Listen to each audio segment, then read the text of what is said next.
मेरे YouTube channel देखने वाले सभी दर्शकों को मेरा प्यार भरा नमस्कार। और बहुत से दर्शकों का बार बार फ़ोन आ रहा है कि ये कोरोना कैसे होगा, कोरोना का अंत क्या होगा, कब तक हम कोरोना को झेलेंगे, कभी तो इसका समय आएगा। देखिए, ये मैंने कुंडली बनाई है जब 2019 में 26 दिसंबर को सूर्य ग्रहण लगा था और 6 ग्रह धनु लगन के अंदर थे। तो उस वक्त जो मैंने कुंडली बनाई थी और जो मैंने सूर्य ग्रहण की प्रेडिक्शन की थी, उसके अंदर मैंने ये कहा था कि आने वाला साल 5 तरह की बीमारियां लेकर आएगा और पंचक नरातों में लगी थी। ये आप सबको मालूम होगा और आप मेरी पिछली वीडियो में जाके देख सकते हैं। अखंड मंथन पे भी है और मेरे YouTube चैनल पे भी है। गुरु माँ स्वर्ण जी के नाम से, गुरु माँ स्वर्ण बालाजी के नाम से भी मेरा चैनल है। उसके अंदर भी मैंने ये वीडियो डाली थी कि जो ये ग्रहण लगा है, यह ग्रहण जो है हमारे को पूरा साल इसका परिणाम भुगतना पड़ेगा। अब यह ग्रहण लगा था हमारा मूला नक्षत्र में। मूला नक्षत्र किसका होता है? केतु का, माँ काली का, ठीक है। और योग था व्यधि, वृद्धि जिसे बोलते हैं, वृद्धि हिंदी में बोलते हैं वृद्धि योग, क्योंकि कुंडली के अंदर नक्षत्र, दशा, अंतर, प्रत्यंतर और योग, करण सब तरह को जोड़ के तब उसका फल निकाला जाता है। उसका जो कुंडली का निचोड़ है वो इन सब चीजों के जोड़ से निकलता है। तो जब ये ग्रहण लगा था तो उस वक्त में मुझे ऐसा महसूस होता था कि 5 तरह की बीमारियां आएंगी और मैं प्रभु से कान पकड़ के माफी मांगती हूँ कि हे प्रभु, इस आपदा से हमें बचाएं। लेकिन कहते हैं ना, होनी तो होके रहेगी। और वृद्धि का मतलब रोग की वृद्धि होना। जो ग्रहण में योग कारक 5 आए थे, जिससे मतलब ऐसा मुझे आभास होता था, कुछ अदृश्य शक्तियों से ज्ञात होता था, कुछ इंट्यूशन होती थी कि ऐसी 5 बीमारियां आने वाली हैं। फिर कोरोना के बाद हमने सोचा कि चलो कोरोना अब सितंबर अक्टूबर में ख़त्म हो जाएगा तो उसके बाद हमारे को शांति हो जाएगी। लेकिन यह कोरोना 2-3 महीने ही रुका और उसके बाद यह कोरोना दूसरे रूप में आ गया। अब दूसरा रूप जो इसका आया है वो देखिए, दूसरा रूप मैं अगर आपको दिखाती हूं तो दूसरा रूप इसका आया है हमारे पास इस साल के वर्ष फल से। ये 2019 और 20 का था और ये 2020 और 21 का है। इसके अंदर जो हमने वर्ष फल बनाया है अप्रैल से 2021 और 22 का, उसके अंदर जो ग्रहों की सिचुएशन है आप देखिए, वृष लगन है, अंगारक योग यहाँ बना हुआ है, अंगारक योग बना हुआ है और सप्तम में भी केतु है। तो यह बीमारी जो है इंसान को जड़ से उखाड़ देने वाली है। माँ काली का जब वेग आता है तो आप सबने तो माँ काली को देखा ही है और उसके वेग को भी देखा है। जिस पे प्रसन्न हो जाए उस पे प्रसन्न हो जाती है और जब वेग आता है माँ काली का तो उसको शिव जी उसके चरणों में लेट गए थे।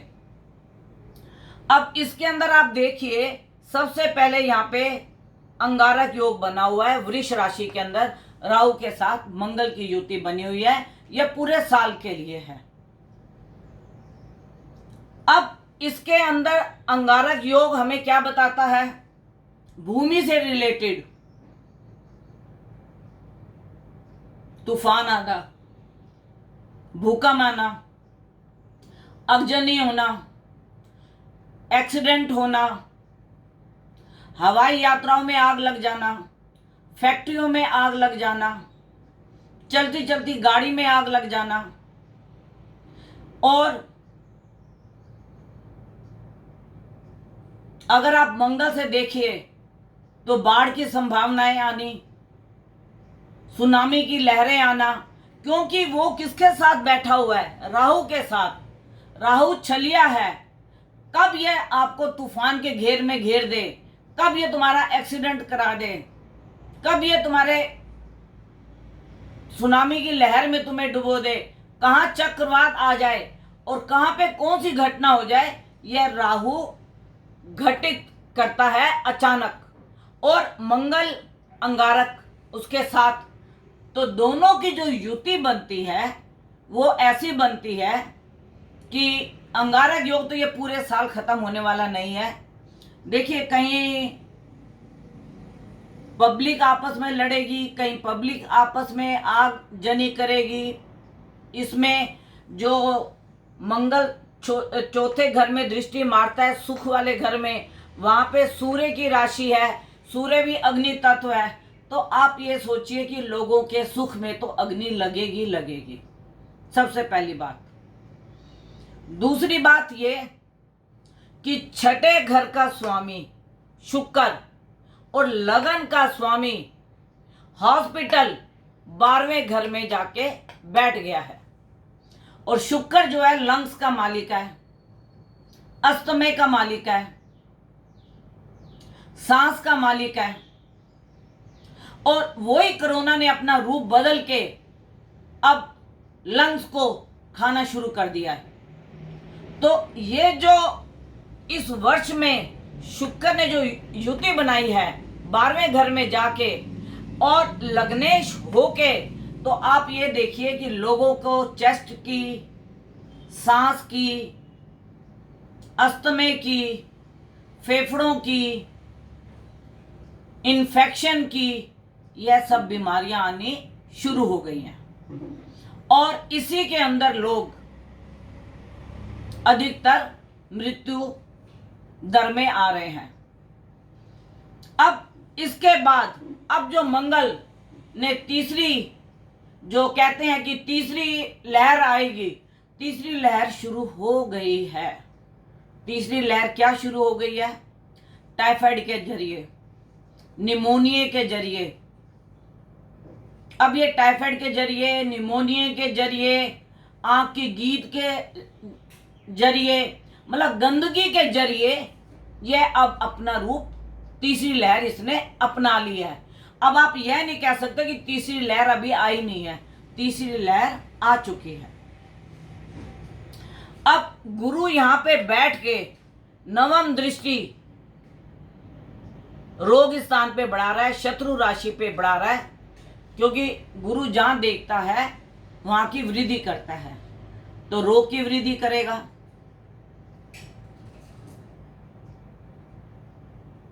अब अगर हम खुद ही प्रिकॉशन नहीं लेते, खुद ही गाइडलाइंस को नहीं फॉलो करते, तो हमें मुक्ति धाम से कोई भी नहीं रोक सकता।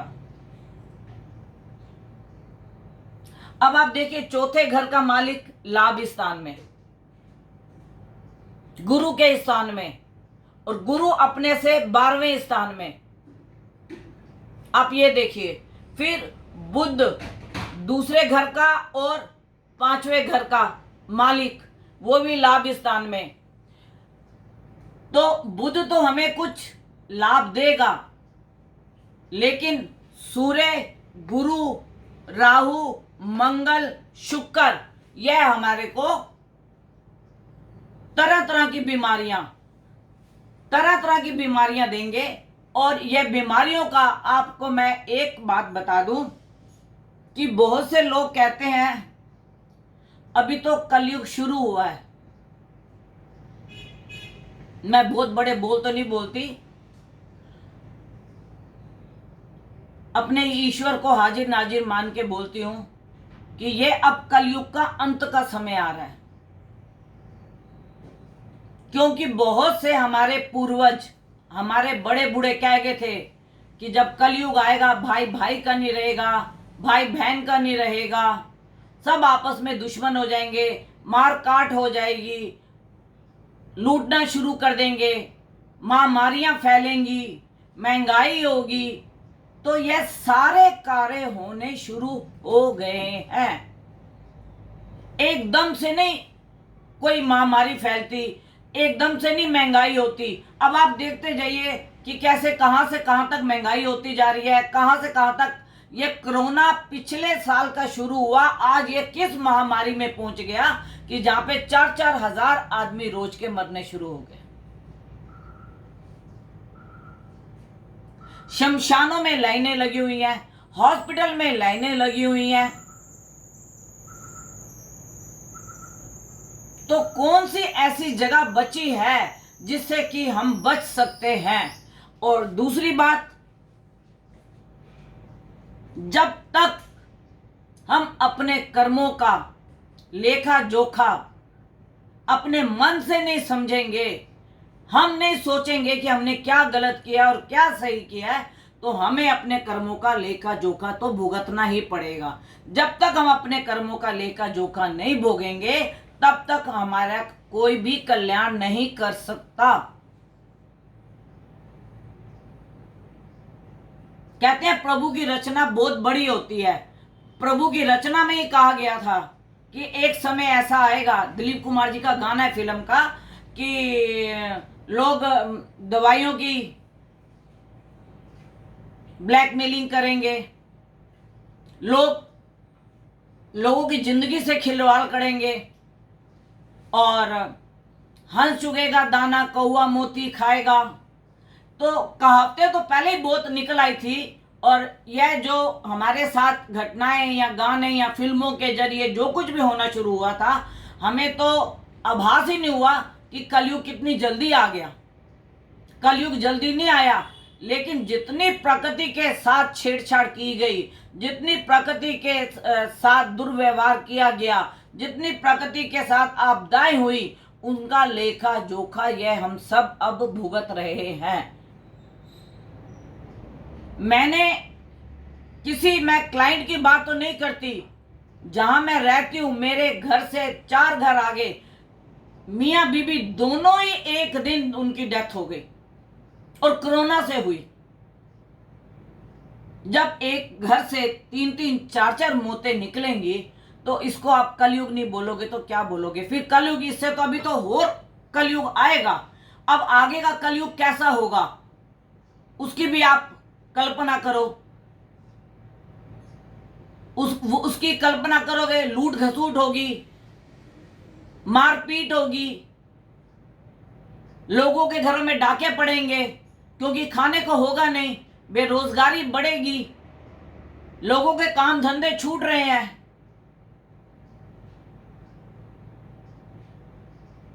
इससे यदि आप कलयुग की क्या संभावना कर सकते हो। ये कलयुग ही है जहां मंदिर बंद हो जाते हैं, मस्जिद बंद हो जाते हैं। मैं इस वीडियो के माध्यम से गुरुमुख भाइयों का बहुत बहुत धन्यवाद करूंगी। मैंने कभी किसी गुरुमुख भाई को भीख मांगते नहीं देखा। मैंने बहुत से लोगों को भीख मांगते देखा है, लेकिन गुरुमुख भाइयों को मैंने भीख मांगते नहीं देखा, क्योंकि गुरुमुख भाइयों के दिमाग में एक ही भाव है, सेवा सेवा सेवा सेवा। गुरु नानक जी का एक ही काम था, सेवा सेवा सेवा। आज तक, पिछली बार भी जब कोरोना हुआ तो बंगला साहब ने खूब सेवा की, लोगों के घर में लंगर, सड़कों पे लंगर, लोगों की झुग्गियों में जा जाके उन्होंने लंगर पहुंचाया। आज देखो सराय काले खां में उन्होंने एक हॉस्पिटल बना दिया कोरोना के लिए। मैं YouTube चैनल के माध्यम से बताऊंगी, मेरे एक क्लाइंट है,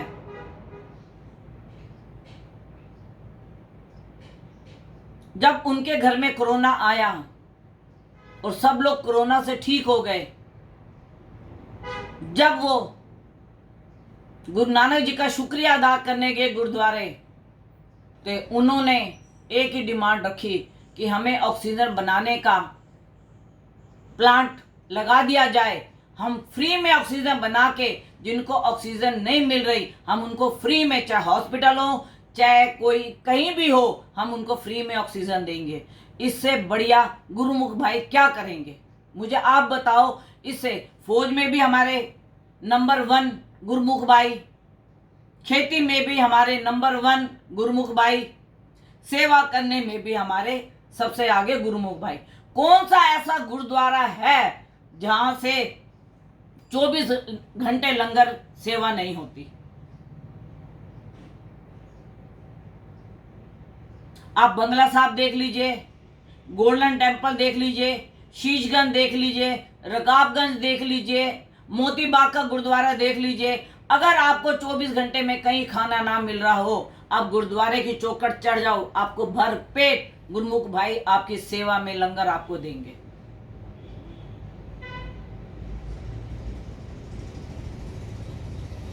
तो जो मैंने इस वर्षफल की कुंडली बनाई है और इस वर्षफल की कुंडली के अंदर भी अंगारक योग बना हुआ है, अभी कोई भी दुर्घटना कम होने वाली नहीं है।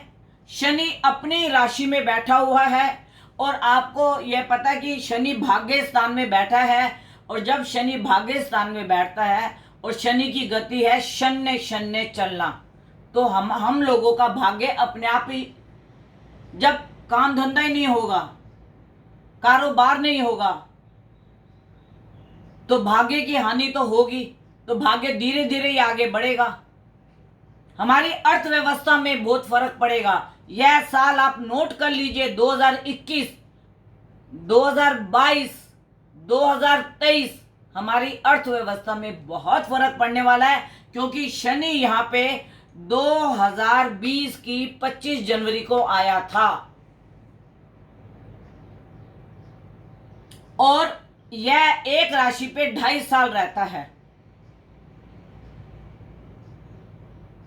और मैंने जितना अनुभव किया है, जितना मैंने अपने आप से अनुभव किया है, यह 30 साल के बाद एक चक्कर काट के दोबारा मकर राशि में आता है। यह हर एस्ट्रोलॉजर को मालूम है और हर यूट्यूब चैनल देखने वाले को मालूम है, हर पंडित को मालूम है, हर व्यक्ति को मालूम है कि जो शनि है एक राशि में 2.5 साल रहता है। तो जब 2.5 साल रहेगा तो 12 राशियों में आप बताओ 30 साल के बाद दोबारा ये मकर राशि में आएगा। जब दोबारा ये मकर राशि में, जब भी ये मकर राशि में आता है, तभी देश में, हमारे देश में नहीं, जिस भी देश को ले लीजिए आप, क्योंकि ग्रह सबके साथ खेलते हैं, चाहे पूरब हो, चाहे पश्चिम हो, चाहे उत्तर हो, चाहे दक्षिण हो, चाहे यूरोप हो या कोई भी देश हो, हर देश ग्रहों की चाल से नहीं बच सकता। क्या कोरोना से यूरोप बच गया? फ्रांस बच गया? इटली बच गया? अभी मैं आपको बताना चाह रही हूं कि कोरोना के कहर में इटली और यूरोप सबसे आगे आएंगे। इटली और यूरोप सबसे आगे आएंगे और वहां से बहुत सी बीमारियां बाकी देशों में भी जाएंगी। अभी आप ऐसे मत सोचो कि अभी कलयुग ने आना है। यह कलयुग का अंत का समय चल रहा है। अंत मतलब 10, 15, 20 साल, 25 साल। नासरे दमन जी ने 500 साल पहले प्रेडिक्शन कर दी थी कि 2020 में बीमारी आएगी।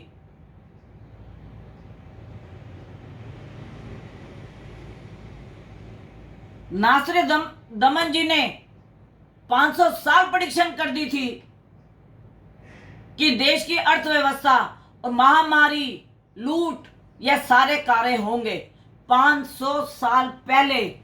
और उन्हें यह नहीं मालूम था कि कौन सी बीमारी आएगी और उसका क्या नाम आएगा, लेकिन उन्होंने महामारी का रूप देके बोला था।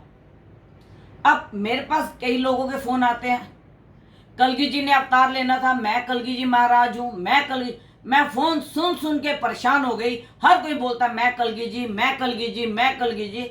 भैया कलगी जी आएंगे तो वो ये नहीं बोलेंगे मैं कलगी जी हूं, उनको दुनिया पहचानेगी, वो दुनिया को नहीं पहचानेंगे। उनकी जिसके ऊपर नजर पड़ गई समझ लो उसका जीवन सफल हो गया। आपकी नजर जितनी मर्जी उनके ऊपर पड़ती रहे, आपका जीवन सफल होने वाला नहीं है। इसीलिए कहते हैं देवता की नजर हमारे पर सुख की पड़े अगर हम लोग बोले कि हमारी नजर देवता पे सुख की पड़े तो ऐसा नहीं हो सकता।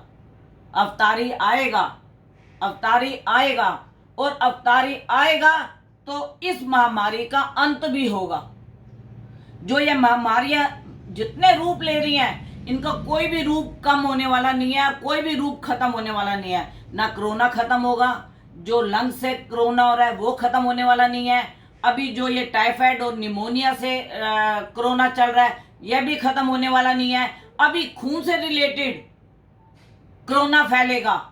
यह जो मंगल इस साल में आया हुआ है राहु के साथ, मंगल रक्त का मालिक है, सूर्य हड्डियों का मालिक है। हड्डियों से और रक्त संबंधी नाम कोरोना का कुछ भी हो, बीमारियां तरह तरह से रूप बदलेंगी, और जितनी ये बीमारियां रूप बदलेंगी उतनी महामारियों में हम ग्रसित होते जाएंगे। इस वक्त मेरा आप सबसे एक ही निवेदन है, धर्म करो, कर्म करो, छल ना करो, कपट ना करो, लूट ना करो, किसी से बेईमानी मत करो, किसी का दिल मत दुखाओ। अगर आप कलयुग का अंत चाहते हो तो देखिए, ये सृष्टि तो खत्म होगी नहीं, इतना तो पक्का है। इस सृष्टि से पाप करने वाले पापी खत्म होते जाएंगे, पापी खत्म होते जाएंगे, धार्मिक लोग रहते जाएंगे। जब धार्मिक लोग, जैसे कौरव और पांडवों की लड़ाई हुई थी, कौरवों का अंत हुआ था, कौरवों की बहुत सेना थी, पांडव थोड़े से थे, तो उनकी विजय हुई थी। तो धर्मी भी थोड़े से ही लोग हैं, जो थोड़े से धर्मी लोग बचेंगे वो इस दुनिया में सतयुग देख पाएंगे। वो सतयुग क्या देख पाएंगे? अनाज अपार होगा, सुख साधन की सुविधाएं होंगी, दूर दूर कोसों पे कोई एक बल्ब जलेगा, कोई किसी को जान ना पहचान पाएगा, सब अपने प्रभु के सिमरन में रहेंगे। सतयुग भी इसी धरती पे आएगा और कलयुग भी इसी धरती पे है। अगर आपने अपने कर्म बदलने शुरू कर दिए तो कोरोना क्या, कोरोना की 5 क्या 50 महामारियां आ जाए, आपके घर में वो दस्तक नहीं दे सकती। जहां प्रभु का वासा हो, जहां प्रभु का सिमरन हो, जहां प्रभु का शंख बजता हो, जहां प्रभु की घंटी बजती हो, जहां मेरे भोले का डमरू बजता हो, वहां पे महामारी आ ही नहीं सकती। आप अपने घर में डेली शंख बजाएं। जब आप पूजा में बैठते हैं तो आप शंख बजाएं 3 बारी।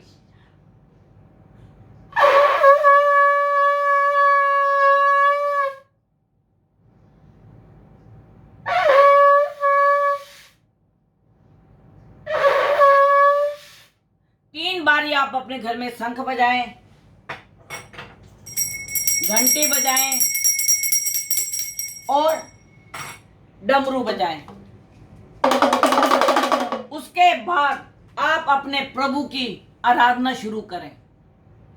आपके जो भी इष्ट हैं, मैं ये नहीं कहती कि सिख धर्म अच्छा है, मैं ये नहीं कहती क्रिश्चियन धर्म अच्छा है, या मैं ये नहीं कहती मुसलमान है या हिंदू है, कोई भी धर्म हो, सबको अपने जो भी उनके इष्ट हैं, जो भी उनके देवता हैं, वो कोई बुरा कर्म करना नहीं सिखाते, लूट मार घसोट नहीं सिखाते। हाँ, अगर आज आप इतने समर्थ हैं, किसी की मदद कर सकते हैं तो उसको खाने को दें, कपड़ा नहीं है तो उसको तन ढकने को दें। अगर आप हॉस्पिटल जा रहे हो, अगर किसी को आपकी मदद की जरूरत है, आप उन्हें हॉस्पिटल तक पहुंचा दीजिए। आप अपने अच्छे कर्म करने शुरू कीजिए, प्रभु आपके साथ है। आपके घर में कोरोना क्या, कोरोना की कोई महामारी आपके घर में दस्तक नहीं दे सकती जब तक आपके कर्म आपको डुबाते हैं। कर्म ही हमारे को पुलिस स्टेशन ले जाते हैं, कर्म ही हमारे को जेल पहुंचाते हैं, कर्म ही हमारे को फांसी पे ले जाते हैं। उसने जैसा कर्म किया होता है उसको वैसी सजा मिलती है। तो ये ग्रहों का खेल भी यही बताता है, ग्रह ही बताते हैं कि अब इस व्यक्ति को फांसी होगी, इस व्यक्ति की ऐसे फांसी होगी, यह व्यक्ति चोर है। हर कुंडली में जो अच्छा कुंडली का लेखक होगा, कुंडली को देखने वाला होगा, वह कुंडली देख के बता देगा कि इस आदमी का कर्म क्या है, इसकी कर्म दिशा कहां चल रही है। आज मैं आपको यही निवेदन करने आई हूं, स्वर्ग यहीं पर है, नरक भी यहीं पे है, द्वापुर भी यहीं पे है और त्रेता भी यहीं पे है। इस वक्त संधि लगन चल रहा है। जैसे कुंडली के अंदर हमारी कुंडली के अंदर मान लीजिए मकर लगन है 0 डिग्री का, मकर लगन हमारा 0 डिग्री का है, तो यह हमारा संधि काल में आ जाएगा। संधि काल मतलब सूर्य का निकलना और चंद्रमा का डूबना, उस बीच के समय को हम संधि काल कहते हैं। तो जो ये कलयुग में हमारा चल रहा है, ये कलयुग का संधि काल चल रहा है। सतयुग आने में है और कलयुग जाने में है।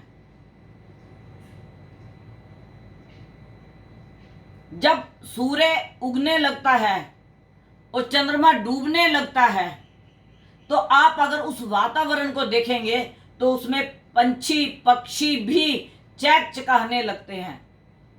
उन्हें खुशी होती है कि अंधकार दूर हुआ, सवेरा हो रहा है। तो ये जो समय है कलयुग का, संधि काल चल रहा है, कलयुग का अंत होने की कगार पे है और सतयुग दरवाजे पे दस्तक देने के लिए खड़ा है। तो ये हमें कैसे देगा? हमारे कर्मों से देगा। आप और हम सतयुग देखें ना देखें, हमारे बच्चे देखें, हम उनको अच्छे कर्म सिखाएं, हम उनको अच्छी विद्या दें, हम उनको अच्छे कर्म दान पुण्य पूजा पाठ बताएं, जिससे कि उनको आगे का उनका भविष्य सुधरे। कहते हैं जैसा अन्न वैसा मन, जैसा पानी वैसी वाणी, पानी पी गुरु करो जान के, पानी पियो छान के। यह हमारे बड़े बुजुर्ग ऐसे नहीं बोल गए, ये कहावतें ऐसे नहीं बनी। अगर हम चोरी का अन्न खाएंगे तो हमारे बच्चे भी वही कर्म करेंगे। हम ठगी का खाएंगे तो हमारे बच्चे भी वैसे ही प्रवृत्ति के बनेंगे। जो बोओगे वही आप काटोगे। अगर आपने आम बोया है तो आम खाओगे, अगर आपने बबूल का पेड़ बोया है तो आपको आम नहीं मिलेगा, अगर आपने मिर्च बोई है तो आपको खरबूजा नहीं मिलेगा। तो इसलिए मेरी आप सबसे एक ही निवेदन है। बहुत से दर्शक कह रहे थे कि कोरोना का अंत कब आएगा, बहुत थक गए हम, पिछला साल भी और फिर हमें थोड़ी राहत मिली, अब फिर देखो कितना कहर आ रहा है। तो ये देखो लोग क्या कर रहे हैं, क्या कर रहे हैं, लोगों को समझ आ गई? नहीं समझ आई। दवाइयों की ब्लैकमेलिंग, ऑक्सीजन की ब्लैकमेलिंग, लोगों के जीवन से खिलवाड़ कर रहे हैं। जिनको चंद सांसें चाहिए ऑक्सीजन से, वो ऑक्सीजन नहीं दे रहे हैं, ब्लैक में कर रहे हैं ऑक्सीजन, दवाइयां ब्लैक में कर रहे हैं। ऑक्सीजन मीटर डुप्लीकेट बेच रहे हैं, डुप्लीकेट। पीछे अभी एक इनकम टैक्स कमिश्नर इसी डुप्लीकेट ऑक्सीजन मीटर से उसकी डेथ हो गई। बिहार के रहने वाले थे और यूट्यूब चैनल पे आया था। उस वक्त भी मैं जब वो वीडियो देख रही थी तो मुझे यही आभास हो रहा था कि दुनिया नहीं सुधर रही। चंद पैसों की खातिर, अपने बच्चों की खातिर डुप्लीकेट माल, डुप्लीकेट दवाइयों को स्टोर कर लेना, ऑक्सीजन के गोदाम छुपा लेने, ऑक्सीजन के सिलेंडर छुपा लेने। भैया जिसको जीवन चाहिए उसको तो दो। अगर आप अभी भी अपने कर्मों को नहीं सुधारोगे तो आप ये कभी नहीं सोच सकते कि आप सतयुग के अंदर पांव रख सकते हो। आप कलयुगी हो और कलयुगी ही रहोगे। मेरा ये वीडियो आज बनाने का सिर्फ एक ही उद्देश्य था। जो मैं ये चारों तरफ लहर देख रही हूं कि लोग दवाइयों की ब्लैकमेलिंग कर रहे हैं, ऑक्सीजन की ब्लैकमेलिंग कर रहे हैं, ऑक्सीजन मीटर डुप्लीकेट बेच रहे हैं, तो आप लोगों की जिंदगी से खिलवाड़ कर रहे हो। तो अगर आपके घर में भी मौतें हो जाएंगी तो किसी को दुख नहीं होगा। और कैसी मौतें होंगी ये आपको भी नहीं मालूम, हमें भी नहीं मालूम। कर्म का लेखा जोखा हमें यहां भोग के जाना पड़ेगा, कोई भी व्यक्ति क्यों ना हो, बड़े से बड़ा पंडित हो, बड़े से बड़ा ज्ञानी हो। अब आपको मैं एक बात बताती हूं, जितने भी सिद्ध पुरुष होते हैं, मैंने सिद्ध पुरुषों को कभी भी मनुष्यों से मिलते नहीं देखा। उनको मनुष्यों से मतलब ही नहीं होता, उनको अपने सिमरन से मतलब होता है। वो सिर्फ अपने प्रभु के सिमरन में लगे रहते हैं और जन कल्याण के लिए दुआएं करते रहते हैं। लेकिन उनकी दुआएं भी तो नहीं लग रही, क्योंकि पाप का घड़ा बहुत भर गया है। जब तक पाप का घड़ा भरना बंद नहीं होगा, तब तक आपको किसी भी चीज का अच्छा फल नहीं मिलेगा। अगर आपको मेरी वीडियो बहुत उत्तेजित लग रही हो, बहुत बुरी लग रही हो, उसके लिए मैं माफी चाहती हूँ। क्योंकि मैं जब लोगों के घरों में ऐसी मौतें देखती हूँ, हॉस्पिटल में मैं बाहर सड़कों पे लोगों की मौतें देखती हूँ, उनको ऑक्सीजन के लिए वो तड़प रहे होते हैं, उनको बेड नहीं मिल रहे होते हैं, तो मेरी आत्मा रोती है। लेकिन जब मैं सराय काले खां का हॉस्पिटल देखती हूँ, बंगला साहब का दान पुण्य देखती हूँ, शीशगंज गुरुद्वारों का मैं दान पुण्य देखती हूँ, तो उस वक्त मेरी आत्मा खिलखिला के, मेरे 64 के 64 मेरी जो नाड़ियां हैं वो प्रफुल्लित हो जाती हैं कि ऐसे भी लोग हैं दान करने वाले, और ऐसे दान करने वाले महादानी कहलाते हैं। मैं बड़े विनम्र से आपसे कहना चाहती हूँ, जो मैंने आपको गुस्से में कहा उसके लिए मैं माफ़ी चाहती हूँ। लेकिन मैं बड़े विनम्र से कहना चाहती हूँ कि हमें अपने कर्मों का बदलाव करना पड़ेगा। अगर आपने अपने कर्मों का बदलाव किया तो आप हर सुख भोग सकते हो। और अगर कोई मेरे से कांटेक्ट करना चाहता है तो मेरा कांटेक्ट नंबर है 9810930691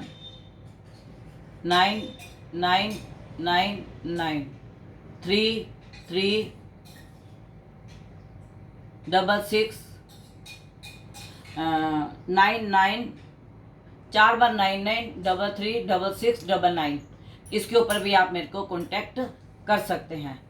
तो आप जन्म पत्र दिखवा सकते हैं, और 11 बजे से लेके 4 बजे के बीच में आप मेरे को फ़ोन कर सकते हैं। और अगर आपके पास कोई भी ऐसी प्रॉब्लम है, मैं आपको ऑनलाइन फ़ोन से ही सब कुछ बताऊंगी। सिर्फ आप मेरे को डेट ऑफ बर्थ, टाइम और प्लेस भेज दीजिए, और बाकी ओम नमः शिवाय। आप और आपका परिवार सुखी रहे, कर्मों का आपका बदलाव हो, घर में आपके शंख बजे, घंटी बजे, डमरू बजे और पूजा पाठ हो। और बस यही मेरी आपसे प्रार्थना है। इस वक्त आप जितने भी हाथ उठा सकते हो प्रभु से हाथ उठाओ, अपने लिए भी और अपनों के लिए भी, और सबके लिए दुआ करो कि प्रभु सब सुखी तो हम सुखी। नमस्कार।